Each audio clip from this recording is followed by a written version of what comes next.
Har yil ikkalamiz birga musofirchilikda yengillik kutib olardik. Bu yil надеемся, что oxirgisi bo'ladi.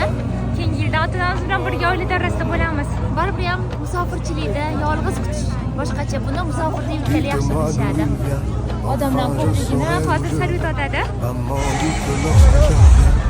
Ko'cha minus 12 gradus, Koreya Seulda hozir turibmiz. O'zbekistondan 4 soat oldin, chunki hozir yengil birinchi kiradi. Maman du travail, c'est mieux.